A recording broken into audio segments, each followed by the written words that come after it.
What's up, guys? Kody coming at you with a little NFC East prediction episode. We're going to take an outlook at the East off seasons, and I think this is the first time we've run into a division that we really don't agree with most of our perceptions here. We got a couple teams we align, but two we really don't. That'll become apparent as we move in here, but let's get it going because we don't have too much time and we got a lot to cover here. So we'll start with the Cowboys because I had them projected to win the division this year as they did last year.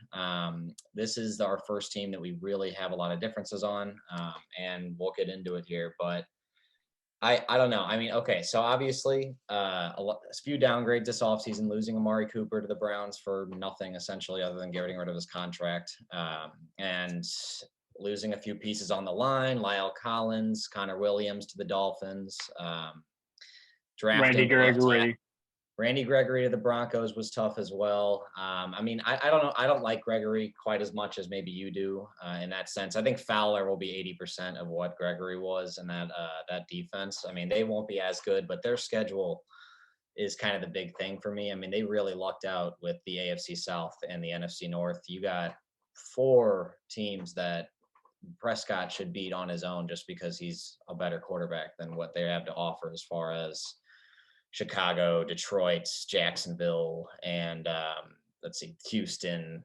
And I mean, even Tennessee this year is kind of tough. We don't really know what to expect from them, but I don't know. I just like the Cowboys are going to be a great offense. And if their defense can hold on to average value, I mean, if they had a top 10 unit last year, if they can maintain average, even if they lost a couple pieces, I just think that they'll clean up on the bad teams like they did last year and go 5-1 in the division. It's going to be hard for them not to win 10 games, in my opinion. I do not see them going 5-1 in the division. I have them closer going to. I have them going more like 3-3.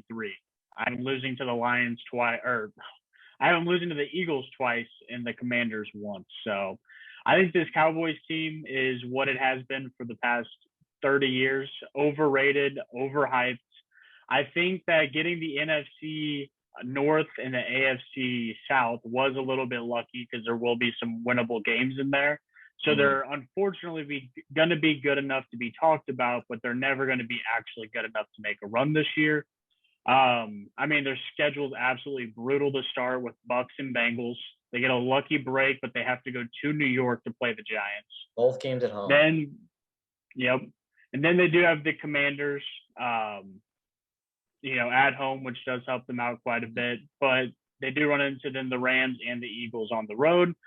I could see them potentially going 1-5, maybe 2-4, because they might beat the Commanders, but we'll see about that. I think Carson Wentz is a better quarterback than Dak Prescott, not necessarily a better leader than Dak Prescott, but all the physical skills, he's definitely better than, I think at this point in both of their careers.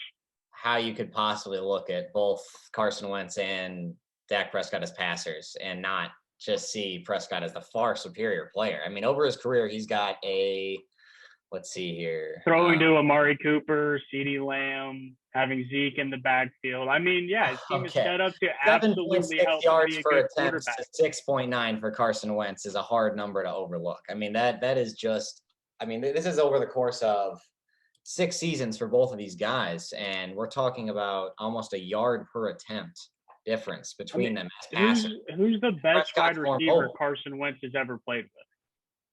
I mean, I don't really think that matters too much. That Eagles offense was incredible. Foles won a Super Bowl with them and threw for 450 yards on the Patriots. They had a really good team. You act like that Carson Wentz wasn't dominating that year. He was having a fantastic year. He was having a great year too, but I'm saying you had a backup quarterback step in and do very well, take them to a title over the Patriots when they scored 41 points in that game. I mean, Carson Wentz has just shown me nothing since then. That is his only year that he has been anywhere near an elite level quarterback. I think he can be average and take a team with a lot of good parts around him to a 10-win season. But I don't know if the Commanders are that. I think they're a step down from the Colts were last year, and he won 9 games and lost a game at Jacksonville that he needed to win to get into the playoffs. So I just don't trust Carson Wentz to do. I mean, I understand that loss is obviously not looking good, but I'm pretty sure they don't just have the quarterbacks do a throwing competition to see who's going to win a game. I think it's an all-around team effort, and the whole team played bad. So as much as we want to lay that at Carson Wentz's feet, there's other game. That I'm not saying that's the reason I don't like Wentz. It right. Just there's been a long time since I've seen him be a good quarterback.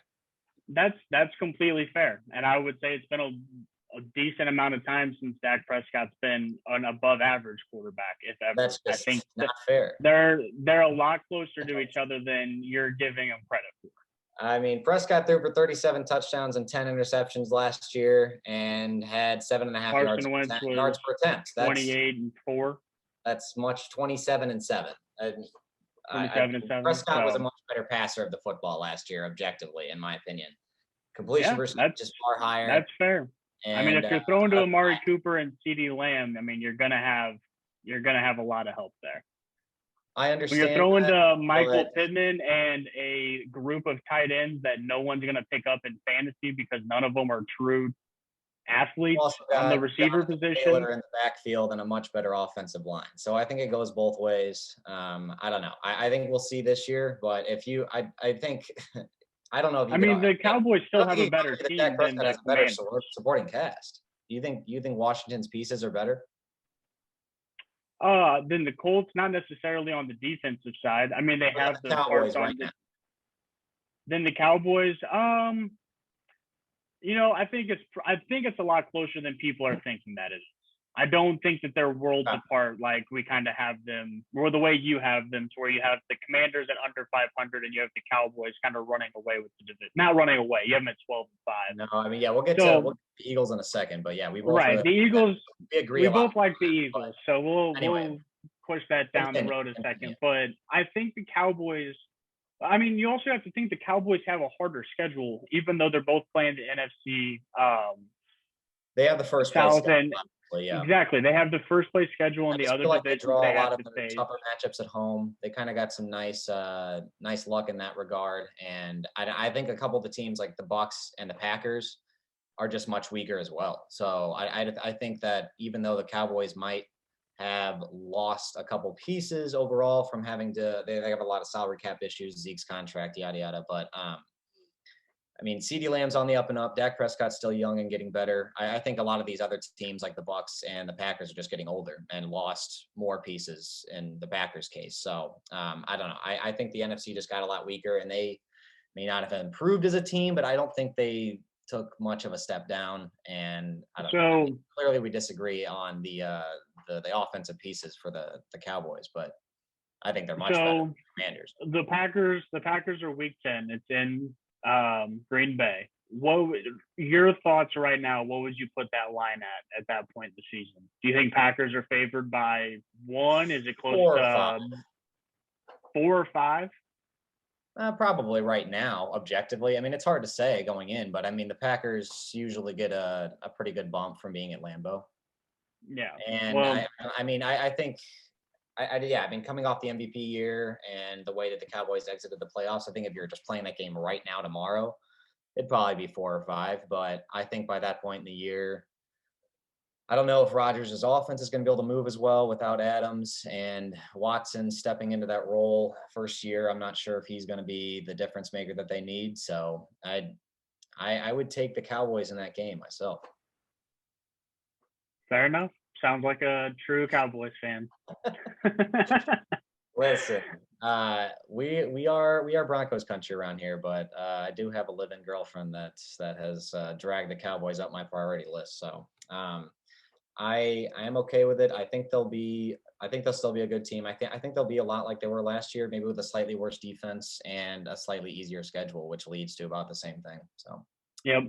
So let's go into the fantasy side of things here a little bit and kind of go into that. So obviously Zeke, I mean, I guess what are your opinions on Zeke? I know as the Cowboys fan in this situation, where do you feel? It is really tough. I mean, I had him in a couple leagues, so I followed him really closely last year. He looked amazing off the jump. First 5 weeks, he was, I think he was RB 2 or 3 overall at that point through 5 weeks. I mean, he looked great. The yards per carry looked good. His efficiency was there. And I mean, the eye test was there as well.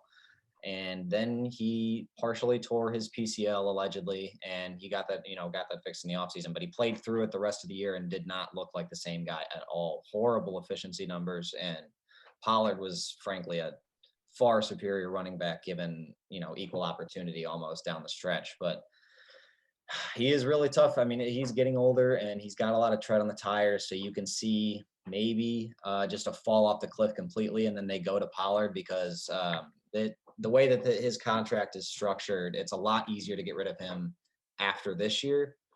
So where last year they felt a little pressure to keep Elliott in the fold because they knew they were going to have to pay him again this year, maybe make him work in that sense. If he's bad again, they'll just say, screw it, go to Pollard as the featured guy because they can get rid of him after the year anyway. Because at that point it's a sunk cost and you don't have any future investment there. So that concerns me. But again, I mean, if he comes out and he was the guy the first 5 games of the last year and he's healthy, he's still only 26 somehow. I don't know how that's possible, but he's going to be an RB1. I mean, if they give him the work that they gave him last year, it's going to be tough for him to get out of the top 12 just because he gets so many touches. I can agree with that. I would prefer to draft him as my RB2. And that's where he's going right now. So, yeah, absolutely. High end, but still.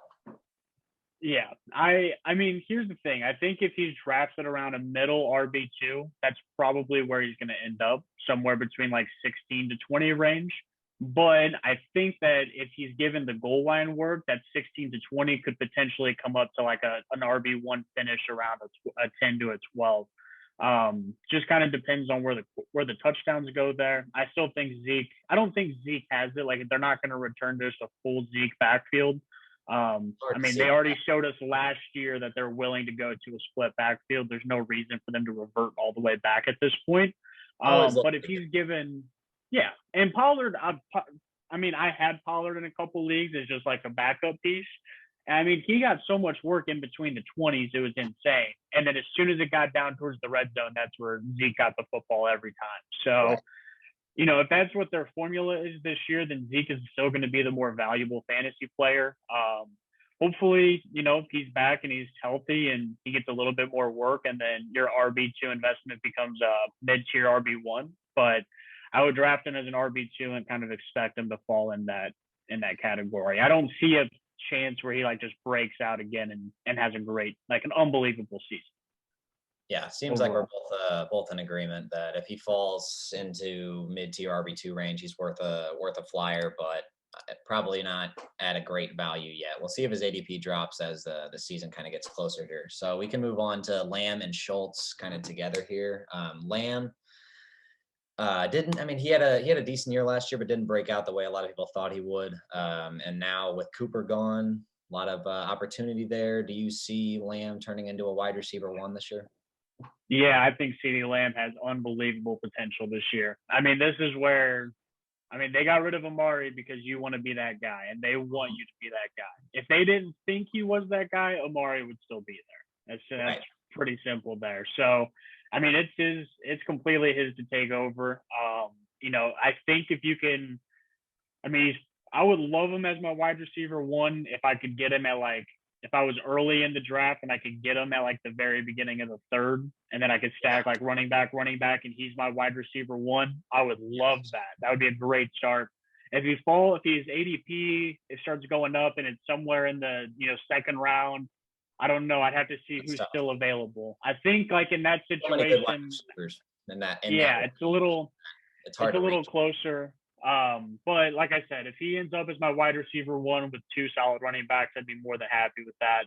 I think it's a breakout year, and if he doesn't break out, then it's just kind of going to be a disappointment at this point. It's one of those things that it's going to have to happen. It's a make or break year for him for sure. Exactly. If he wants one of those AJ Brown style contracts coming up, this is the year that he's got to really make his mark. Yeah, I kind of agree mostly. I'm kind of right there with you. I like Lamb, but again, there's a lot of guys that are sort of in his boots where it's like young wide receiver, good situation, but maybe not the sure thing that someone like, Kupp or Chase or Jefferson going in the 1st or 2nd round is. So If he falls to, the bottom of that tier that he is in, I'm more than welcome to scoop him up as my wide receiver 1 if I've got 2 solid running backs to start, or even wide receiver 2 if I go wide receiver, running back, whatever. But still, just wait on the value there and take the guy at the end of the tier. You don't have to reach for Lamb. We can move on to Schultz here. Again, I think I don't know how you feel about this. I feel like we are similar in this regard, though. Tight ends, I like to either take one of the top 2 or 3 guys or wait and stream the position, because usually the mid-tier guys kind of end up falling back to the streaming tier anyway. But Schultz is interesting to me. I think if he's the number 2 in this offense, he's got a chance to be a top 3 tight end. He was last year somehow. I mean, tight end position is horrible, but I think he's got a chance for a lot of targets here. I agree. I mean, if you are someone that has had tight end troubles in the past and like you just don't want to deal with it, then this is your guy to take. If you can't get Kelsey or Andrews or someone like that early, then Dalton Schultz would be a great, mid-round tight end to snag. If you don't want to have to worry about it, I don't think so, because he's getting drafted around players like Cortland Sutton, Clyde, which I found a mock that Clyde was in the 7th, which I find crazy this year how much value there is. Yeah, which if Clyde does fall to the 7th, I feel like that's unbelievable. And then A.J. Dillon's right there as well, getting the backup work in Green Bay. But the backup work in Green Bay might be more than we think. I was listening to something earlier today that said Aaron Jones might be playing more receiver than running back at some points in the year, because they need another receiver in Green Bay. So, Makes sense. If they just they're going to be, they were kind of doing a Cowboy style thing where they were moving to a 2-back style last year. Obviously, Aaron Jones was still the number 1 and AJ was an obvious number 2. But when Aaron wasn't there, AJ Dillon was dominant and a great running back. So I would rather just wait and take like a Tyler Higbee or someone like that just to throw in the lineup every week, and then have either a 4th or 5th or, 4th running back that's great in AJ Dillon or Clyde, or another wide receiver like Cortland Sutton, as opposed to Dalton Schultz.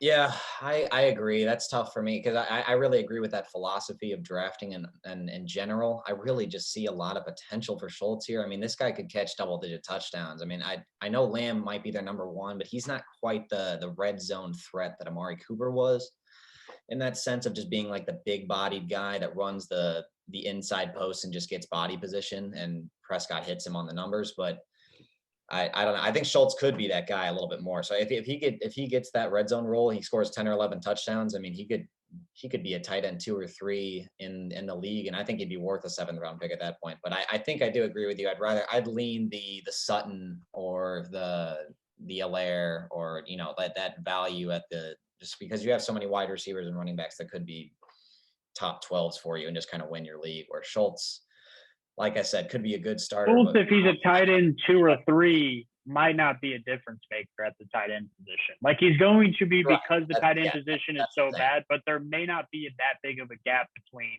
3 to 4 and 7 or 8. So that's where the tight end position just sucks. Honestly, my philosophy this year going in is, if I can get Mark Andrews at great value, then I'll grab him.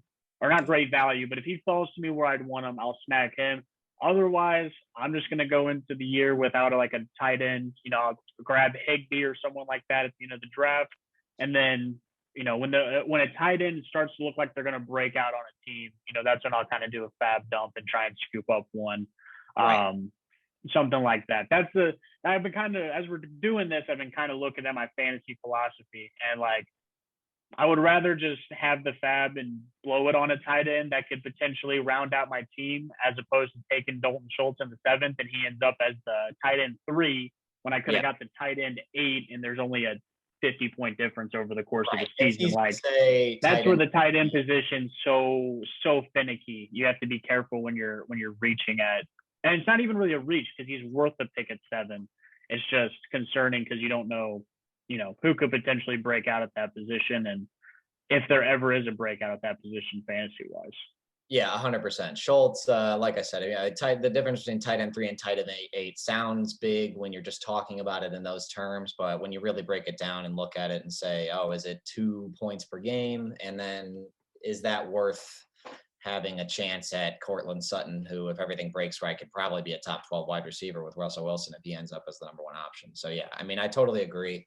That's kind of where I live too. I mean, I look at the situation and just see an opportunity for Schultz, but I know that at the end of the day, tight end is going to be, there's going to be 2 or 3 guys, and then the rest are probably not going to be very good. And it's just going to be, hopefully you get the touchdown that week with your streamer. So that's kind of how For tight sure. end usually working out no matter what. And I know these mid-tier guys really don't work out, but man, I might, if Schultz falls into the 8th or 9th round in some drafts, I'm going to fall for him. I Yeah. really just see a lot of opportunity for double-digit touchdowns here. But we'll see. Yeah, that's fair. Let's move on to the Eagles here in general. Do you have anything else you want to say there?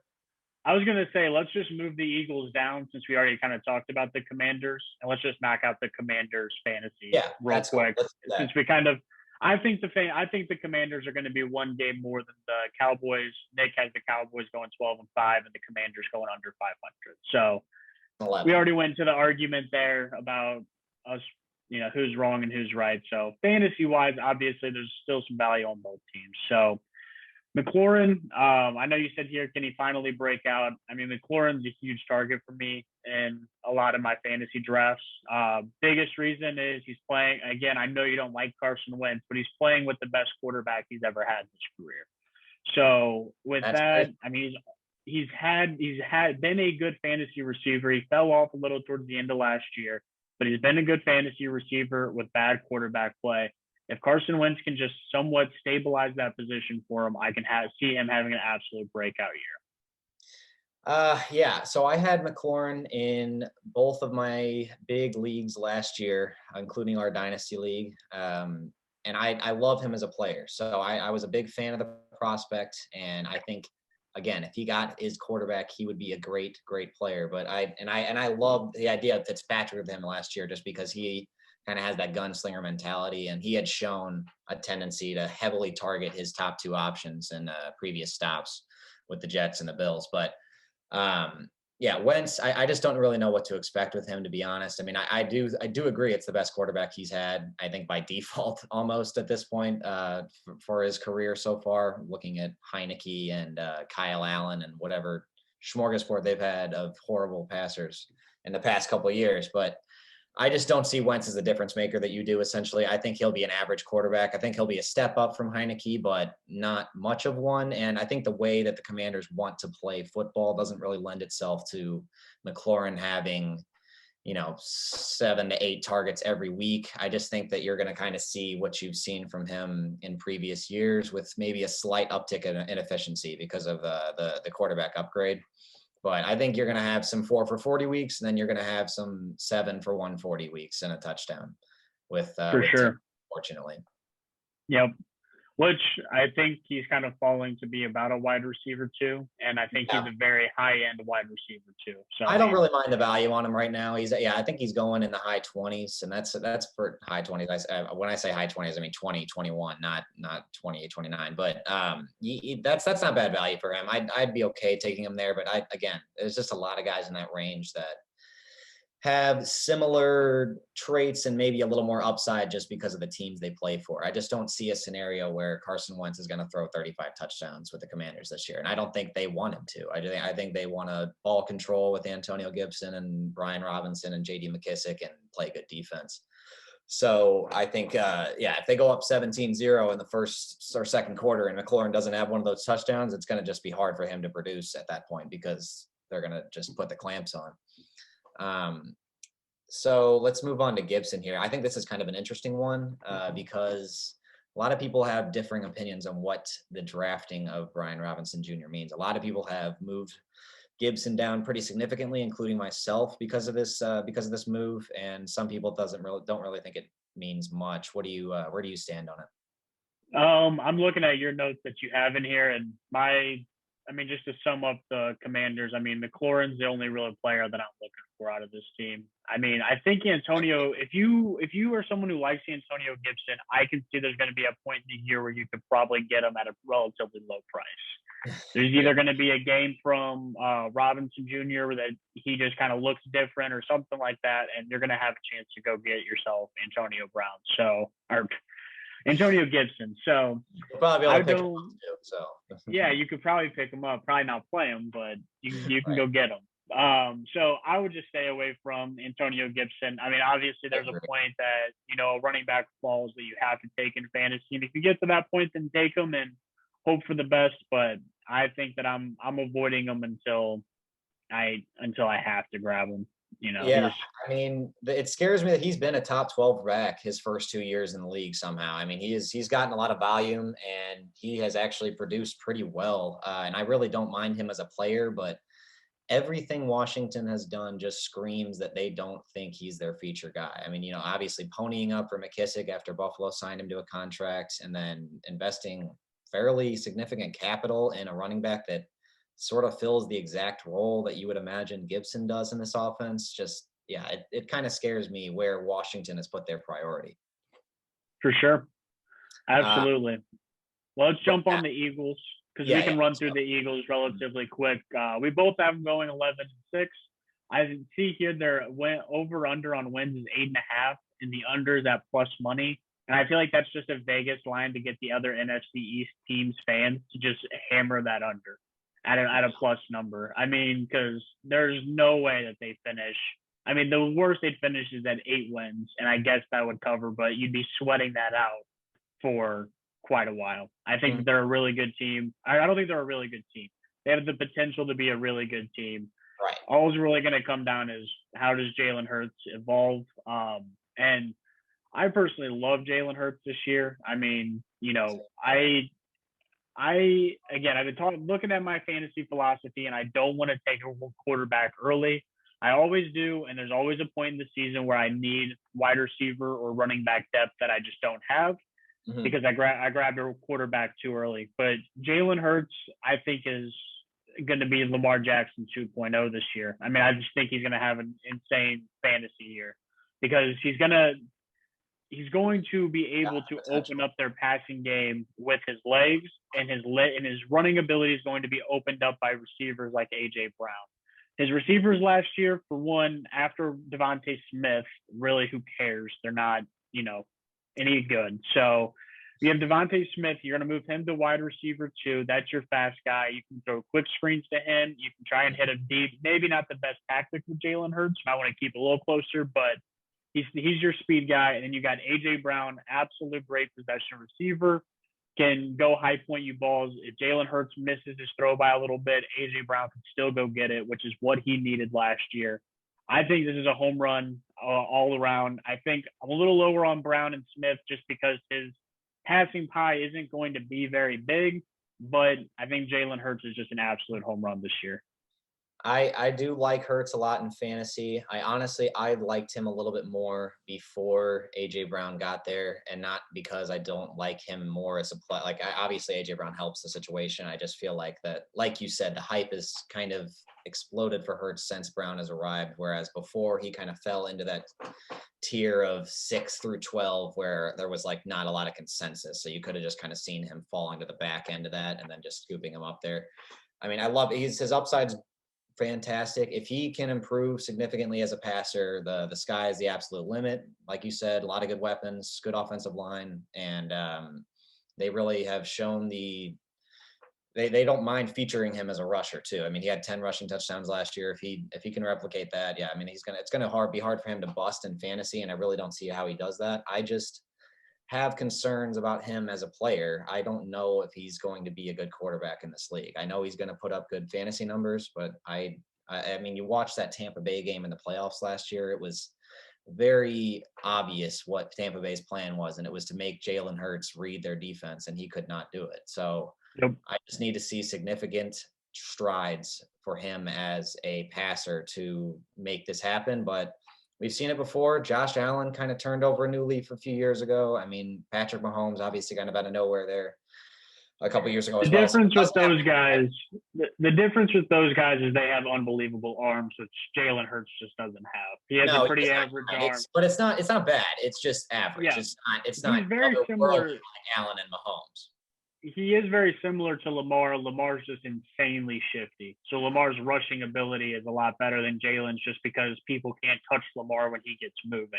I think Jalen Hurts' ability to drive the ball down the field is decent, is good, or almost above average in the league. He's got a good like long arm, but you're right, it's not quite as spectacular and it's very inconsistent. You'll kind of see some throws come out where you're just like, that was not a professional throw. You know, it just kind of ducks. And I've seen that happen before where he's trying to hit a deep post and he'll just underthrow it by 10 yards because it wasn't clean out of his hand. But when he steps into it and throws it well, he's got a maybe even above average arm strength. It's just not as consistent as it needs to be for me. I mean, obviously, but he's a year two player essentially. I mean, this is his third year in the league, but he didn't play much his first year. Yeah. Going into his first year, he wasn't the like starter from day one either. So he wasn't getting those reps in the off season. I mean, this is his second year. I mean, this is again similar to what we were talking about with CeeDee Lamb. Like this is Jalen Hurts' year to be like, I'm the motherfucking guy in Philadelphia, and this is going to be my team, and I'm going to be the quarterback here, and that's it. And if he doesn't do that, then they're going to be in a quarterback market in the next off season. But I see Jalen taking a step forward. I love the Eagles. We're kind of running out of time. We got a little over 5 minutes. Do you have anything in regards to AJ Brown, Devontae Smith, Miles Sanders that kind of sticks out to you? Anything? So I'm going to do some quick hits here because I want to move on to the Giants after this and just touch on them real quick. So Miles Sanders, I like the value in the 7th round, but he's inconsistent. He's Miles Sanders. He just always something seems to go wrong for him, but he does have a lot of opportunity in this offense. I mean, it's undeniable. Yep. He's the RB1 here. He's going to be a top 15 back, but it's just hasn't really happened yet. And he's been in the league for a decent amount of time now. And then AJ Brown and Devontae Smith, big value down. I just don't really see how the passing pie gets big enough for both of them to contribute. Yeah, I'm much higher on AJ Brown because I think he's going to be able to high point the missed throws that Jalen Hurts has. Devontae Smith could break out if they start using him a little bit more like the Chiefs use Tyreek, a little bit closer to the line of scrimmage, let him make people miss and kind of take screens for 20, 30 yards, end around, stuff like that. I think that could really help Devontae Smith break out.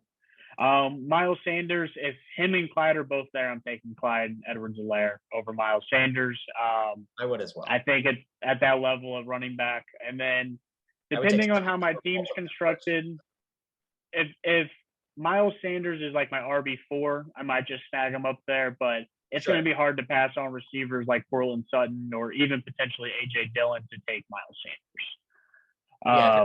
League, all those guys are gone. It's late 7th. I don't mind him there. I think he's got pretty high upside for a guy in that range. Yeah. Again, but like you said, you're kind of just drafting someone that every year something has gone wrong, and that's why he's there though. I mean, otherwise, if he was the bona fide starter, he'd be going in the 4th. So, absolutely. There are some warts there, but he has potential.